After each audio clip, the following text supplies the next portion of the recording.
Hello and welcome to Schmidy's first look at Elite Dungeons and item power in Secret World Legends.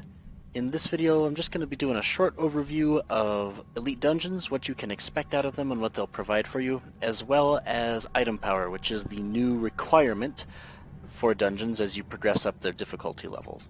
So let's hit Shift V to go into the activity finder and see what the game shows us about elites.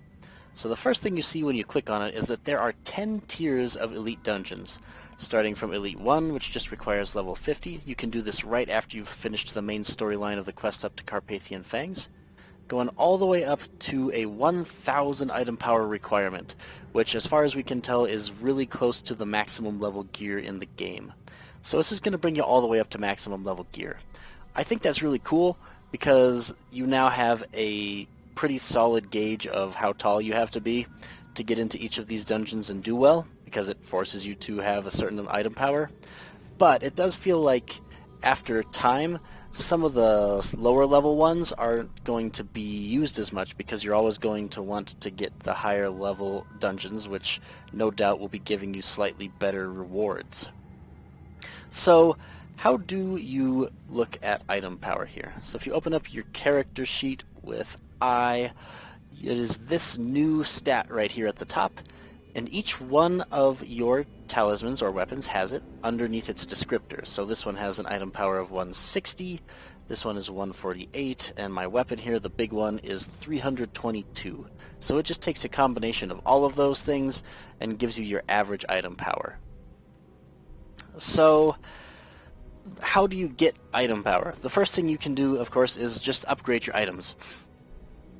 So a higher level item will give you more item power than a lower level item, and a higher quality item, so blue instead of green, purple instead of blue, will give you more item power as well. The next big thing you want to look at is glyphs. The glyph here on this luminous fishbone medallion is giving it almost half of its item power. Without that it would still be, I think, right in the 70s. I think it's 78 or so. So if you look like you've got really low item power and you don't know why, it might be because you haven't put glyphs on there or you haven't upgraded the glyphs that are on there, so those glyphs are not a high level even if they are attached to your gear already. This is going to be one of the main ways to boost yourself up high enough that you'll start being able to climb up this ladder here. So that's going to be what you're looking forward to trying to do as you progress through the elite sections here. So what is the big difference between Elite Dungeons and the story mode? Well, there's three different ones. The first is that the game will expect you in Elite Dungeons to actually be running the Holy Trinity. So there will be one person tanking, holding aggro on the boss, and there will be 3 people DPSing, just doing as much damage as they can, and one person healing, keeping the group alive. This is also a couple more people than you expected in the storyline, but it's not too much of a difference in that manner. The second difference is that Elite is got a lot more weight to it. So if you do something in Elite Dungeons that should kill you, it is going to kill you.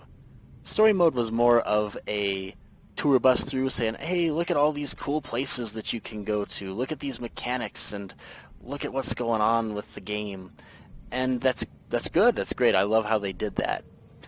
But in Elites, if you stand in circles, if you get hit by a cleave and you are not the tank, if you ignore ads, if you ignore mechanics, you will die.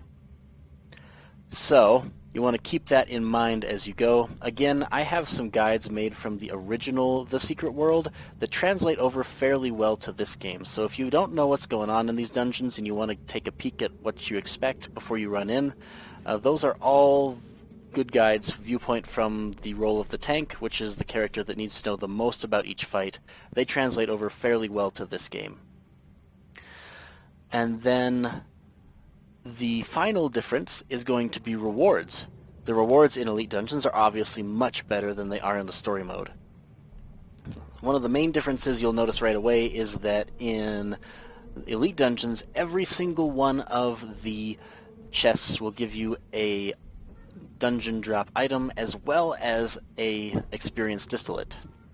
So in the story mode dungeons, you may have seen chests that gave that to you. Those were rare chests. They have a blue light above them and sort of have ornate runes on them.